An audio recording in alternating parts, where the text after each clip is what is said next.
迎收看关键时刻，我是张道和。史上最有钱碰上史上最有权，会啪出什么样的火花呢？这会变成一场2025年最大的政治真人秀。你看到这个画面，是川普来到了沙烏地阿拉伯，这个紫色的地毯竟然一路延伸到会场里面。一进去，你可以看到这个画面非常的经典，这是川普跟这个沙烏地的王储，他一进去之后，全场都起立。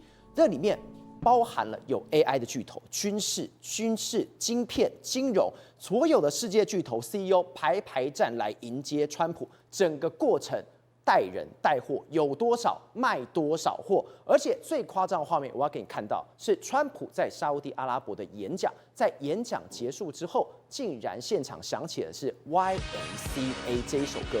我们都知道YMCA 是一首基督教的一首代表性的歌曲，但这个地点不是沙烏地阿拉伯吗？沙烏地阿拉伯不是伊斯兰教吗？竟然可以在这个场合播这个 YMCA 的歌曲，而且随即叙利亚的经济制裁也都解除了。这一些作为，这一些举动代表什么事情？代表美国跟沙烏地阿拉伯跟中东，代表川普跟中东现在紧紧相连在一起。这代表一件事情：美国跟中东一旦好，现在唯一的敌人只剩下伊朗一个人，而在全世界上面，唯一的敌人就是那一些邪恶轴心国。好，我们现在介绍今天的来宾，第一位财经专家黄世聪，大家好；时事评论员张宇轩，大家好；专业专家林廷辉，大家好；资深媒体人吕国珍，大家好；最后一位是桃园市议员黄进平，大家平安。世聪，我们昨天已经看到这个紫色地毯已经够吓人，我把画面重新再看一次。那是延伸到会场里面哦。我想说 ，OK， 我真的觉得算了，你今天是完全配合川普，给他一个高档的排场。但第二个是我刚刚讲到，在川普演讲前跟川普演讲后，这个响起的歌曲都是第一个是美国最爱的爱国歌曲，叫做 God Bless You USA。另外一个是什么 YMCA， 这是一个基督教代表歌曲，怎么会在伊斯兰国家放？这代表什么事情？川普跟这些中东国家已经紧密结合到这个样子了。没错，昨天川普到这个阿拉伯去访问的时候，他受到了超高规格的待遇。我们讲他进到王室里面去演讲的时候，就如同刚才赵和讲的，在伊斯兰国家里面居然放什么呢？God bless the USA， 这当然是他竞选的歌曲之一啦。哈，那这个保佑美国。然后最后呢，结束的时候他放什么？结束的时候放川普的竞选歌 YMCA。YMCA 来说，然后你看他那边舞的时候啊，其实台下的这个萨尔曼也跟他那边舞的时候，然后上去跟他一起站在那个地方啊，他笑得很开心，听到声音多爽啊！对，那 YMCA 为什么在这个地方放会让他觉得有点突兀呢？因为这是穆斯林国家放了这个 YMCA， 那 YMCA 是什么 ？YMCA 的歌名叫做基督教青年会啊，所以他居然这个地方放，所以你就知道说沙烏地阿拉伯为了要款待川普，你看。连这种桥段都摆出来了，好，那这个当然是最高潮的一幕。那另外一个就是从一开始的时候，他下飞机开始，刚才我们不是看到吗？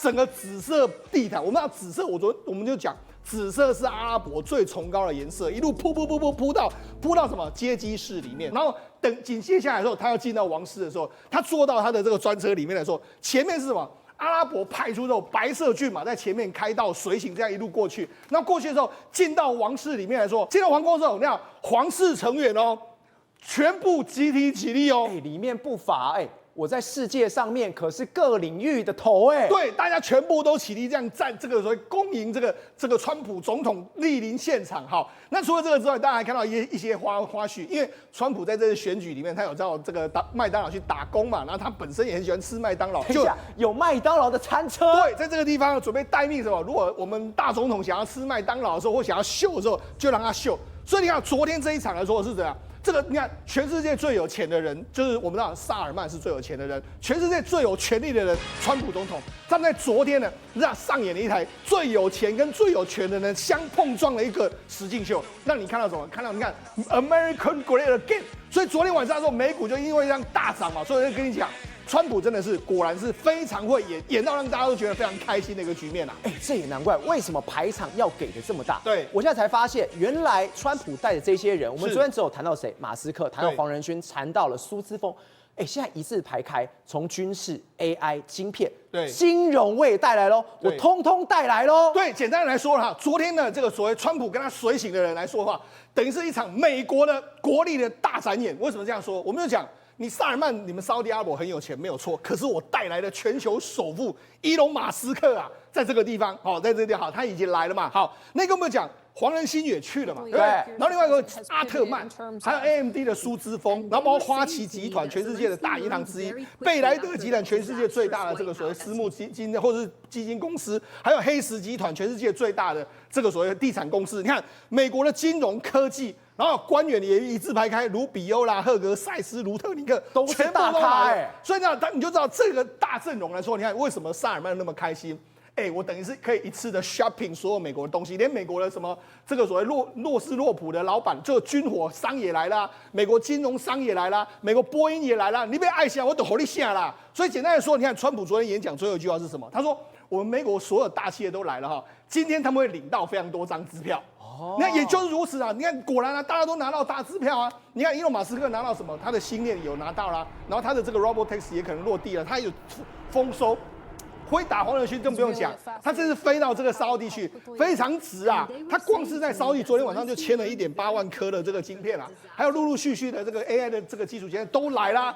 你看阿特曼也是啊 ，OpenAI 第一个可能就会落地到沙地阿拉伯啊。昨天的大订单哇轰轰烈烈，那最后他们签了大概6000亿美金的这个订单，6000亿美金哦。川普人家说什么直播带货，他不是，他是带人又带货。对，6000亿美金就这样下，6000亿美金你乘以30是18兆台币。18兆台币是什么意思呢？我们台湾中央政府总预算就顶多3兆，他昨天去就签了6年18兆了，6年的中央总预算就全部入袋在他的手中。而且我们刚刚谈6000亿美元，这是一个很大的数字。当然，然后我们仔细看，它卖最大宗是什么？是它的军事。军事我们之前都知道，沙烏地阿拉伯跟中东国家都很想买美国的战机，美国的一些飞弹跟导弹。对，这一次川普说什么？我把我最先进通通都给你了。对，好，我们先来看一下，这是美国跟这个海湾国家，包括说沙烏地阿拉伯、联合大公国，还有这卡达他们的这个投资。你看，之前在2020年之前是很高的，美国跟他们往来，但在2020年跟2024年都是下滑。为什么？因为拜登跟这些国家不搭嘎。拜登就说：“你这个王储，你之前杀记者，我们不要，我们人权我们不要。”所以就这样。但是呢，你看川普上来之后，萨尔曼当然看到机会，我要武器啊！为什么？因为萨尔曼最大的威胁来自于伊朗。伊朗的武器非常的先进啊，我要这个买这个武器啊。所以这一次他去了之后，这个川普就直接跟你讲啊，没有问题啦。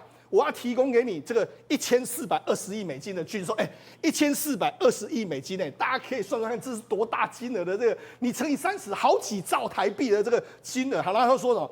你要空中导弹我也给你啦，然后导弹的防御我也给你，然后海军我也给你啦，边境还有通讯设施的训练然后还有为这个沙特武装提供这个培训还有支持的一个状况啦。你卖武器之外，你还连那种训练你也都送了。是，那另外一个最重要的重点是什么？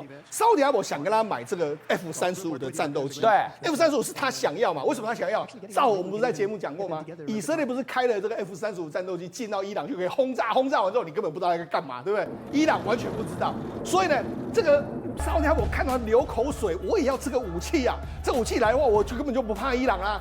但是呢，这个因为以色列跟这个所谓的这个美国有签一个公约，就是说你要确保我们以色列在中东的武器是最好的。对，所以你卖 F-35啊，这个要以色列同意啊。所以这个目前为止还在评估的这个阶段，美国有可能卖，只要以色列同意，他就会卖了。好，卖了之后，你知道为什么这样说呢？因为原本沙烏地呢，他想要这个买这个所谓的他们第5代战机，他原本要买歼35，中国的。对，歼35，就没想到他去看完这个珠海展之后，他认为说啊，歼35可能。这不刀，就后来他不是转身，原本要跟英国跟日本不是有开发一个5代战机吗？以30还有英国的这个战机为基准的吗？他原本要跟他们开发，但是现在呢，如果川普要卖给我 F-35，那我就直接买了，F-35啊，所以就知道说，事实上你看为什么这个萨尔曼那么开心？你看我要的东西你全部都给我，所以你就知道说，事实上昨天去的话，真的对他们有非常重要。另外一个就是萨尔曼他想要发展什么 AI， 我们知道实际上这个沙烏地阿拉伯这些国家都很担心说，有一天我石油挖完了之后呢，我没有产业，那怎么办？他们现在要全力发展 AI， 但是 AI 的发展你要2个东西，一个叫做 AI 的这个晶片，对不对？另外叫 AI 的平台，就是训练平台。请问你来说的话，我要跟谁要这个 AI 的晶片？当然是辉达。对嘛？所以那我要平台，我要跟谁要？跟美国要啊，美国辉达都有啊，有啊，一大堆有的没有的平台 ，OpenAI 对，所以他就这样，我要发展 AI 就一定要跟美国往来。所以你看昨天的时候，他就推这个川普就拿了非常多订单走了嘛，对，听说这个阿拉伯联合大公国还要买100万颗晶片，这个真的是史上超级大订单。好，那同时的时候呢，我们知道他不是之前有一个所谓的 AI 出口的禁令吗？对，他不是把国家分成3等份吗？3等份里面来讲，我们就看这个图。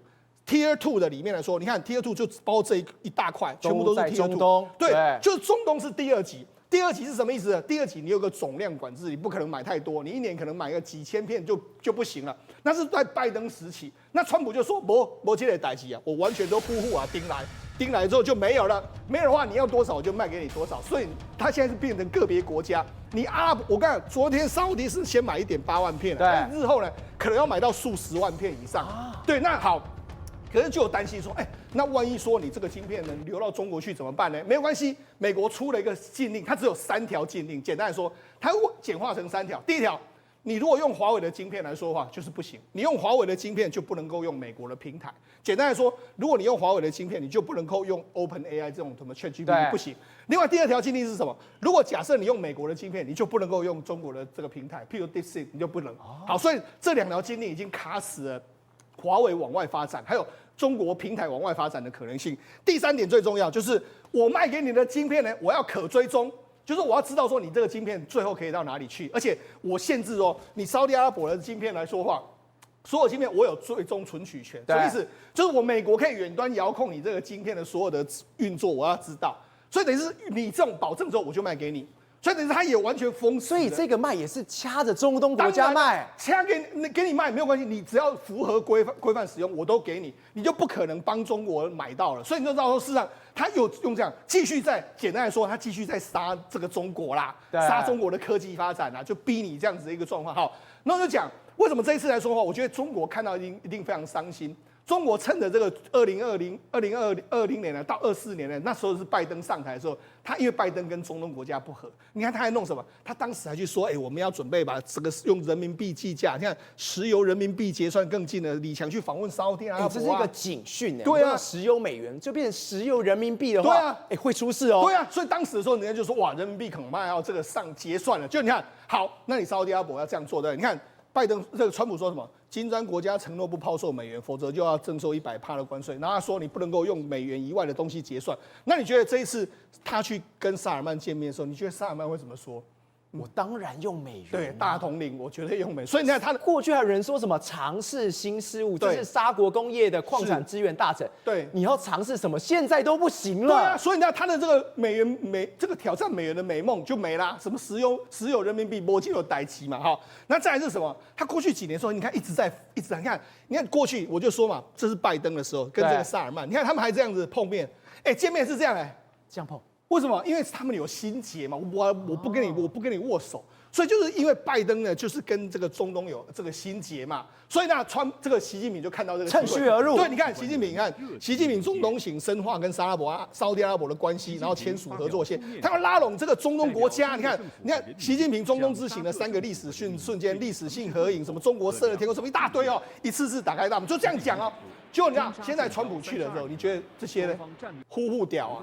就没啊！你说打水漂，川普会怎么说？你跟中国的合作，比如说中国当时带了华为去嘛，那现在你能跟华为合作吗？不能，不行。那他带了很多中国的这个所谓软体去，你能现在跟中国合作可以吗？不行嘛。所以等于是过去一段时间，他在中东花的所有的努力呢，随着这一次川普去呢，就所有把它全部抹除了。等一下，如果这样讲，真的是打水漂，习近平也太衰了吧？所以呢，他这一次去的话，就很简单，就把中东的势力呢全部抹除在中国的影响力。同时间，他还说叙利亚，叙利亚还宣布说，叙利亚我解除对你的制裁。现在中东只有一个国家被制裁，那就是伊朗。伊朗更孤立的时候，谁倒霉？当然就是中国倒霉。所以我就跟你讲，这一次他去中东，他不只收了大礼包，给了大礼包，他甚至还顺便把中国踢出中东。你就说他这一次中东行呢，真的是收获满满的一个局面。国正，当今天关税战休战，我用休战这个字眼之后，现在第2战打的是什么？是晶片战。我们刚刚看到，现在川普要拉着中东跟中国打一场晶片战。对，接下来我们看川普会拿 AI 晶片当武器，在全世界跟中国打起了 AI 晶片战。因为很多国家最希望的是什么？就是美国的 AI 晶片，所以川普拥有这个武器，马上在这一刻关税战暂缓90天之后，马上宣布说，以后全世界想要 AI 晶片都必须要跟我美国拿，而且跟华为用晶片的话，还会违反美国的法令，所以整个全世界变成只能用黄仁勋 AI 的晶片，或者是美国的 AI 晶片。对，所以有一个场面就可以知道，川普其实临时打这场战争。我们都知道，礼拜1晚上的时候，很多人都已经在台湾的松山机场等黄仁勋的飞机降落，没想到飞机降落只有他老婆跟小孩走出来，黄仁勋呢人不见了，突然间就瞬移到了中东，变成吉祥物，去见阿拉伯的王储们跟阿拉伯这些王公贵族。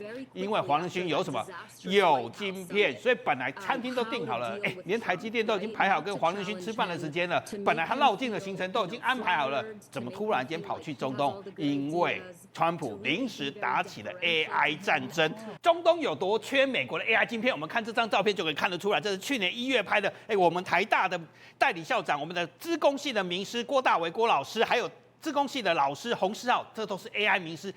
他们在阿布达比做什么？做 AI 的研究。原来整个中东这些油国，因为我太有钱了，我一直要摆脱什么石油的非石油收入，所以有一条线你看这个就可以看得出来，中东包括沙地这些国家，非石油收入是越来越高啊。所以他们害怕什么？他们害怕说，如果有一天石油挖完了，我应该怎么办？或者是现在石油降了怎么办？所以他们打的是非石油收入，所以他们要发展的才会有 AI，所以他们全力在发展 AI。所以郭老师还告诉我们，阿布达比大学开了一个新大学，用他们的阿布达比的王族跟领导人用他的名字，整个大学被戏称什么？叫阿布达比工地大学。不是他盖的丑，而是他盖的非常的先进，他地下还有无人车可以跑，而且到明年开始就有飞天车了。以后你星际大战那个人在天上飞了，都用 AI 晶片跑。所以他盖太这么厉害，所以他因为盖太快，所以他被戏称什么工地大学，因为都在盖。所以郭老师还讲建校仅仅4年就已经发表阿拉伯语的大型语言模组，也就是说阿拉伯拥有自己的用阿拉伯语言的 AI 了。再来，人家AI 的论文速度已经挤进了全球的前20名。所以郭老师说，中东发展的 AI 速度是非常的惊人呐。所以为什么黄仁勋这样紧急法家湾马上到了中东，就是因为AI 在中东变成是一个非常重要的事情。那川普刚好怎样？为了端掉中国势力，他就抓住了一个非常大的武器。所以黄仁勋这次也讲得很明显辉达除了提供阿拉伯王室一个人工智慧叫 Human 的一个先进半导体技术之外，黄仁勋讲得非常清楚，未来 AI 的算力中心其实要靠人员丰富的沙特阿拉伯，因为电力会往电力便宜的地方去，所以包括这几个国家，阿拉伯联合大公国、阿布达比，刚刚我们郭老师去的地方，还有利雅得，还有这个地方叫尼昂这个城市，未来城，其实未来都会发展 AI， 所以中东拥有什么非常可怕的资源，所以那个订单我看了也不知道怎么算，一下子美国就考虑给阿联酋，就阿布达比跟阿拉伯联合大公100万块的 AI 晶片，他才给沙特阿拉伯有1.8万块，对啊。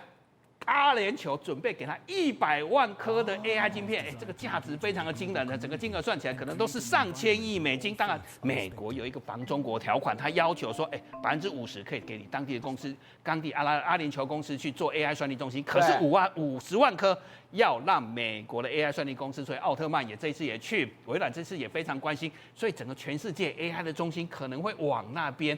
AI 晶片一个非常重要武器，全世界最有钱的地方，就变成全世界买最多 AI 晶片的地方。AI 的中心会往中东来偏移。对，所以你看到这个订单，它是花1000亿美金沙特阿拉伯要做的 AI 的人工智能城，一口气就发1000亿美金而且要发展整个 AI 价值链。所以我刚才讲的嘛，人家大学底下跑的是无人车，以后光明年开始。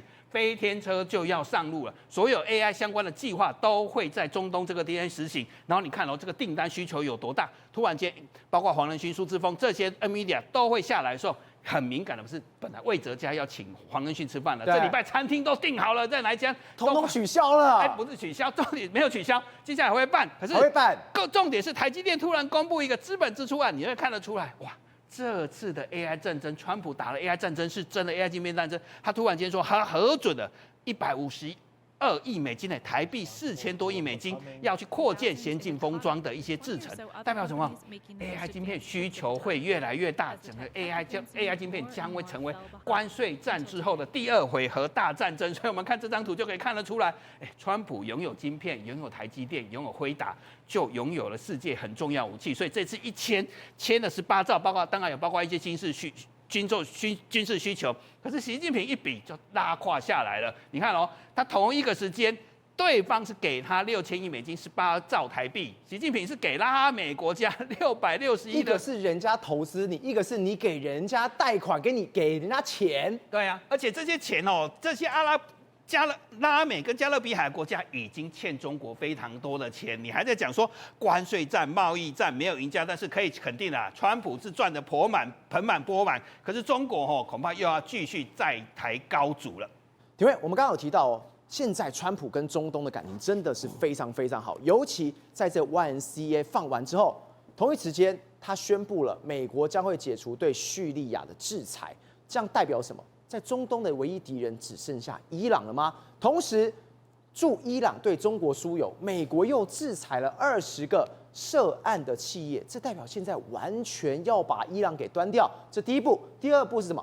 轴心国也是，这些邪恶的轴心国通通都是。这样，川普回来就代表说什么？代表美国已经回到中东了哈。那这个概念来讲的话是什么？不是只有投资，不是只有钱的问题而已。刚刚提到沙特阿拉伯真的很有钱，他随时随地都拿出那么多钱来跟美国买东西哦。那叙利亚来讲的话，川普也宣告说，对他进行过往的这个制裁全部取消。取消来讲的话，你看到他不是要把那个所谓加沙走廊弄成什么蔚蓝海岸吗？在北边来讲的话，这个叙利亚来讲的话，就宣示了什么东西？宣示了俄罗斯的势力整个被美国可能要赶出去了。所以整个在中东来讲的话，等于宣示了所谓的 American is back， 已经回来了。但是问题是在哪里呢？问题是背后来讲的话，那过往的中国在这个地方所经营的中东的政策，不就是打水漂吗？你想想看一件事情哦，川普一直在骂什么东西？骂拜登嘛，对不对？对。啊，拜登这个4年的时间呢，你看到中国做了什么事情吗？中国竟然去怂恿伊朗跟沙特阿拉伯建交，沙特阿拉伯以往都是跟伊朗是死对头的，然后中国就很开心，就说我终于达成了是中东的和平的这个进程，因为我怂恿了伊朗跟这个沙特阿拉伯和平相处建交。那你知道川普他当年在做什么事情吗？当年他在1.0的时候，他做的事情就是让以色列跟沙特阿拉伯建交。对，所以你看到这整个战略完全是不一样哦。美国为什么要怂恿以色列跟沙特阿拉伯建交？然后又美国去承认耶路撒冷是以色列的首都，然后中东地区来讲的话，本来就是要卖 F-35给沙特阿拉伯，结果拜登一上来的时候，马上取消 F-35，他就不卖了，不卖了啊！不卖之后，美国当然除了没赚钱之外，刚好给中国看到一个机会，我就进来搅乱一池春水，我就是来把美国的势力把它排除掉。所以其实拜登政府的时候，中国势力进入到中东地区的时候，就怂恿伊朗啊，跟大家好来好去的，其实就是要弱化美国的影响力。但是现在不是啦，现在美国回来之后，强化沙特阿拉伯的角色了，以色列跟沙特阿拉伯现在接下来应该会越来越不错。然后呢，叙利亚也开始建设了，很多地方都开始弄了。结果呢，最后来讲的话，将军谁？就是将军伊朗。那伊朗的背后是谁？那就是中国嘛。所以简单说一句话啦，就是其实川普已经早就看出来习近平的野心了。他趁着美国在弱的时候进驻中亚，因为那时候不是拜登也是撤出阿富汗吗？对。然后这个不卖沙特阿拉伯 F-35，这时候沙特阿拉伯跟美国翻脸啊，进驻了这个中东的这个政策啊，拉美也是一样。所以你看到川普一上台之后，先拔巴拿马，然后做格陵兰，然后接下来的话中东。所以现在一步一步的进到这里来的话，川普嗅到了那个所谓的中东的钱的味道，你知道吗？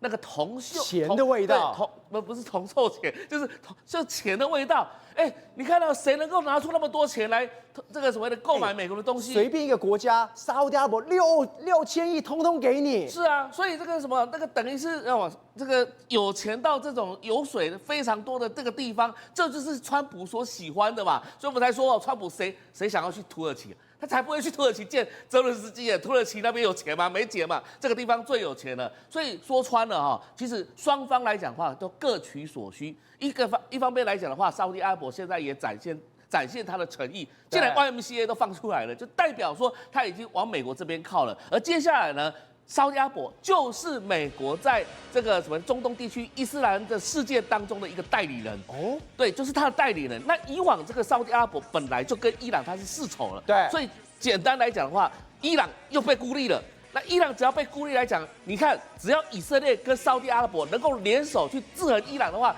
伊朗敢唱秋吗？伊朗敢这个嚣张吗？他不敢嘛，对不对？所以在中东地区来讲的话，伊朗就被压住了。只要中东地区伊朗被压住，东欧地区俄罗斯被压住，全心全力美国来对付中国，这就是川普的大战略。宇轩，所以聊到现在，川普去中东好多事情要做。我们刚刚看到了军事有没有卖了，晶片有没有卖，但他最大的野心是什么？